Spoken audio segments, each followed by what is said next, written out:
일단은 최근에 많은 투자자분들이 느끼고 계신 게 있을 거야.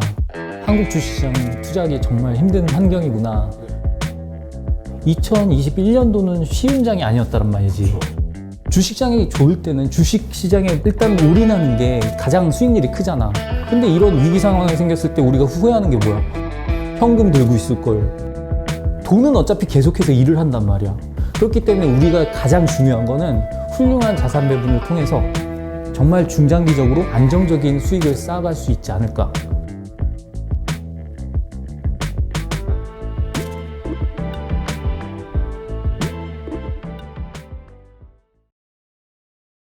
예, 안녕하세요. 이제 저희가 해외 주식 이제 유튜브를 이제 시작을 할 건데, 예, 기존에 이제 어떻게 보면 증권사 계실 때부터 해서 투자 경험이 진짜 다양하시잖아요. 거의 한 20년. 그치. 다 해봤지. 네. 다 경험을 해봤지. 근데 그 중에서도 사실 유튜브를 시작을 하게 되시는데 해외 주식을 딱 고르신 이유가 여기서 국내 주식장은 별로 언급하고 싶지 않다.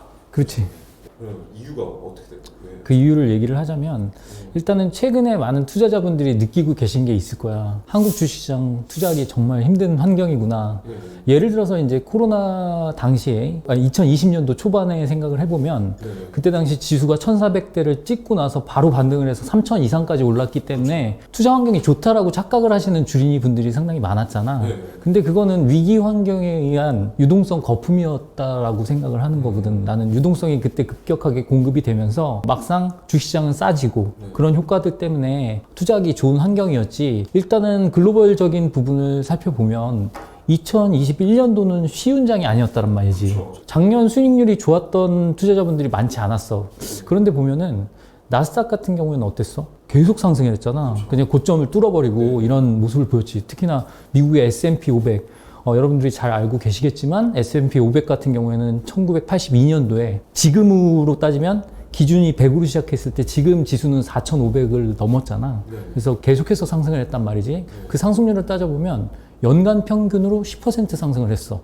그런데 비교를 해보자. 우리나라 같은 경우는 물론 코스피가 그때 기준으로 하면 20배 이상은 올라 있지만 사실 고점을 뚫지는 못했잖아.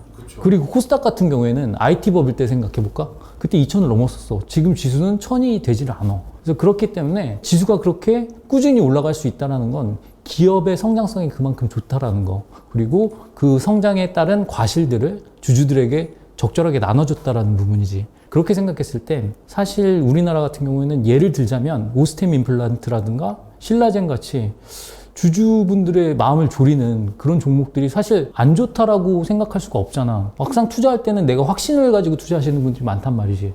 근데 내부 관리 체계라든가 내부적 요인이라든가 아니면 대외적으로 공매도라든가 이런 제도적인 요인들 때문에 사실은 투자자분들이 마음 편하게 투자할 환경은 아니었던 것 같아. 엄밀히 따지면 우리나라는 경제 규모로 봤을 때는 선진국이지만 지수적인 측면에서 봤을 때는 신흥국 지수잖아. 그 이유가 북한과 관련된 리스크도 있지만 기업의 자체적인 그런 내부 관리 시스템이라든가 주주 환원책 이런 것들 때문이라고 생각을 하거든.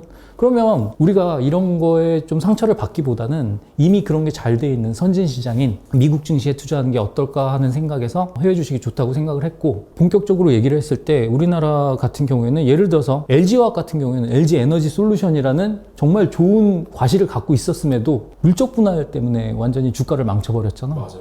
그 다음에 미국 같은 경우에는 상대적으로 예를 들어서 20년 동안 계속 배당금을 올려 나간다거나 아니면은 자사주를 매입해서 일단 주주의 가치를 높인다거나 이런 데 집중을 하는 반면에 우리나라는 증자라든가 주가 부양이라든가 이런 거에만 집중을 하는 것 같아. 그래서 나는 이런 환경 탓에 제도적인 걸림돌이 그렇지, 이런 부분들 때문에 포트폴리오 측면도 있어. 물론 우리나라 증시가 더 좋을 시점도 있긴 있겠지만 우리가 포트폴리오 차원에서 미국 주식을 꼭 시작해야 되는 그런 시기가 아닌가 싶어.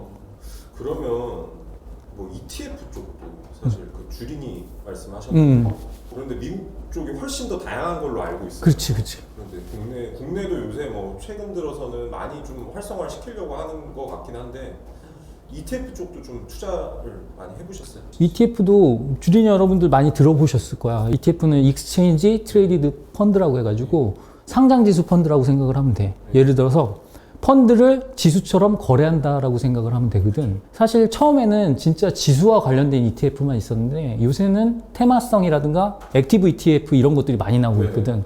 그리고 종류가 정말 다양해지고 있는데 국내 ETF의 문제점은 유동성 문제가 있어. 그리고 롤오버 비용 같은 부분을 충당하기에는 조금 운용에 관련된 부분이 있어가지고 세금 문제에서는 우리나라께 유리하긴 하지만 다양성 측면 그리고 우리가 투자 대상의 진정한 측면에서는 해외 ETF를 꼭 봐야 된다고 생각하거든. 지금 해외 ETF 같은 경우에는 전 세계적으로 봤을 때 규모가 9조 달러를 넘는다고 하거든. 그러면은 우리 돈으로 따지면 거의 1경 수준인 건데 어마어마한 시장이잖아. 그렇게 차이가 나요? 그리고 엄청나게 차이가 나는 거고, 미국에는 상장된 ETF만 해도 2,000가지가 넘거든. 네. 정말 내가 하고 싶었던 모든 생각들이 ETF에 담겨 있을 수가 있어. 예를 들어서, 나는 전기차 관련된 종목을 사고 싶은데, 종목을 못 그러겠다 하면, 전기차 관련된 ETF를 사면 되는 거지. 그래서 2차 전지 관련된 ETF라든가, 아니면 광산 업체에 관련된 그런 부분에 투자하고 싶다. 그랬을 때는 그냥 광산 업체를 포트폴리오로 담고 있는 ETF 자체를 거래를 하면 된단 말이야. 훨씬 더 세분화되어 있는. 그렇지. 훨씬 더 세분화되어 있고 거래량도 상당히 많기 때문에 그런 부분에서 개인 투자자 분들이 접근하기가 쉬운 거지. 그리고 ETF 자체가 어느 정도의 분산 투자 효과를 자체적으로 갖고 있잖아. 근데 그 ETF 자체도 분산을 또 할 수가 있거든. 예를 들어서 히토류 ETF가 있어. 그 히토류 ETF라는 A가 있단 말이야. 그리고 B라는 애는 예를 들어서 그린 메탈이라고 들어봤니? 그린 메탈. 그린 메탈이 뭐냐면 우리가 친환경 에너지 자원에 쓰이는 산업용 원자재들을 그린 메탈이라고 하거든. 알루미늄, 니켈 같은 것들. 요새 가격이 폭등하고 있잖아. 그럼 거기 관련된 ETF도 있단 말이야. 그러면은 그린 메탈 ETF가 또 있어. 그럼 A와 B를 합친 ETF도 또 나오고 이런 식으로 해가지고 다양한 운용이 가능하기 때문에 상장을 시킬 수도 있고 얘를 주식처럼 매매를 하면서 3거래일 환급을 할 수 있잖아. 그렇죠. 그런 부분이 가능하다라는 측면에서 개인 투자자분들이 포트폴리오 측면에서 ETF를 꼭 투자를 해야 된다는 거지. 유동성이 넘사네. 그렇지. 유동성도 좋고 투자 전략을 짜기가 상당히 좋은 거지. 내가 요새 드는 생각이 뭐냐면 주식시장이 좋을 때는 주식시장에 일단 올인하는 게 가장 수익률이 크잖아. 근데 이런 위기 상황이 생겼을 때 우리가 후회하는 게 뭐야? 현금 들고 있을 걸, 원자재 들고 있을 걸 이러잖아. 지금은 워낙에 자본시장이 발달돼 있고 돈은 어차피 계속해서 일을 한단 말이야. 다만 그 상대적인 가치가 변동할 뿐이잖아. 그렇기 때문에 우리가 가장 중요한 거는 알로케이션, 즉 자산 배분이 가장 중요하다고 생각하거든. 그럼 그 자산 배분을 가능하게 해주는 거는 다양한 투자 대상이란 말이지. 그런 측면에서 국내 주식뿐만 아니라 미국 주식에도 관심을 가져야 되고 그 안에서도 ETF에 대한 관심을 가진다고 한다면 우리가 훌륭한 자산 배분을 통해서 정말 중장기적으로 안정적인 수익을 쌓아갈 수 있지 않을까. 그래서 나는 그렇게 생각해. 투자를 해서 대박이 나는 것도 좋지만 우리는 하루만 사는 사람들이 아니잖아. 그리고 이제는 100세 시대라고 해서 노후를 대비해야 된단 말이야. 그리고 우리 자녀들도 있잖아. 그럼 그렇게 생각했을 때 우리는 중장기적인 투자 전략을 포트폴리오 측면에서 자산 배분의 측면에서 길게 끌고 갈 수 있는 그런 투자를 해야 된다라고 생각하고 그러기 위해선 미국 주식 투자를 안 하면 안 된다라고 생각을 하는 부분이거든. 그럼 형님은 미국 주식 올해 어떻게 보세요? 지금 사실 어떻게 보면 시장에게 그렇게 우호적인 환경은 아닌 것 같아요. 맞아. 예. 그래서 저는 어떻게 쭉 보시는지 올해는 어떻게 해야 할까요? 뭐 일단은 지금 시장을 지배하고 있는 화두 자체가 인플레이션이잖아. 근데 인플레이션이 사실 과거를 되돌아보면 우리가 인플레이션의 시대에 살고 있었던 적은 석유 파동 때 이유는 많지 않아. 왜냐면 지속적으로 물가는 상승하지 않았어. 그 이유가 뭐냐면 첫 번째는 기술 혁신 때문에 예를 들어서 10년 전에 컴퓨터 가격하고 지금 컴퓨터 가격은 지금이 더 싸잖아. 그렇죠. 우리 어렸을 때 엄마 컴퓨터 사주세요 하면 싸다고 맞았잖아. 근데 지금은 안 그러잖아. 근데 우리 지금 생각해보면 그런 것들은 기술혁신에 의한 거고 또 유통혁신이 있었지. 아마존 같은 기업들이 나타나면서 유통마진을 계속 줄여가다 보니까 인플레이션은 나타날래야 나타날 수가 없었어. 그래서 수요가 폭발하더라도 인플레이션이 나오지 못했는데 지금은 공급망에 문제가 생겼잖아. 공급단에 문제가 생기면서 인플레이션이 고개를 들었단 말이야. 그러니까 미국이 긴장하고 있는 거고 페드가 긴장을 하고 있는 거잖아. 그렇게 생각했을 때는 금리 인상이 필연적일 수밖에 없는 거야. 대신에 금리 인상으로 인해서 유동성에 대한 부분이 훼손이 된다라고 한다면 우리가 주식시장에서 긴장을 하는 거잖아. 그리고 또 하나 큰 문제는 그 인플레이션율 자체를 경제 성장률이 따라간다면 문제가 안 되겠지만 경제 성장률이 따라가지 못하면서 소득은 줄어드는데 물가는 계속 높아지는 현상이 생기기 때문에 그런 부분 때문에 시장이 긴장을 하고 있는 거라고 나는 생각을 하고 있거든.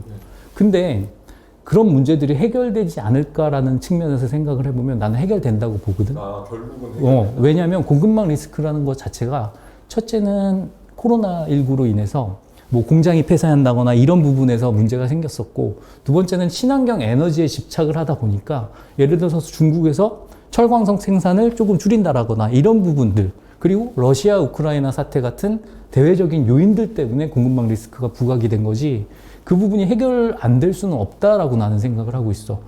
예를 들어서 원유의 수요량만 따지고 보면은 지금은 전기차를 모는 시대에 원유 수요량이 더 올라갈 수는 없는 거잖아. 그래서 그런 부분들은 코로나19에서 어느 정도 탈피하면서 해소가 될 거라고 보는 거야. 그래서 나는 집중하고 있는 단어가 경제 정상화라는 부분이지.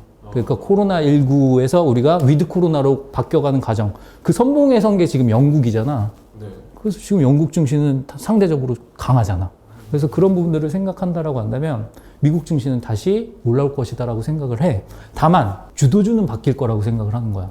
주도하는 그지? 섹터는 기술주 위주의 이런 부분들이 네. 나쁘진 않지만 예전처럼 큰 성장폭을 보이기는 조금 힘든 부분이 금리 인상이라는 부분이 있고, 그래서 나는 미국의 소비재 섹터가 살아나면서, 그리고 뭐 유가 관련주라든가 이런 부분은 이미 살아났고, 그리고 항공 관련주, 여행 관련주 뭐 이런 부분들이 살아나면서 미증시는 다시금 상승세를 보일 거지만 또 나스닥과 다우 지수의 차별화는 또 시작될 수 있다.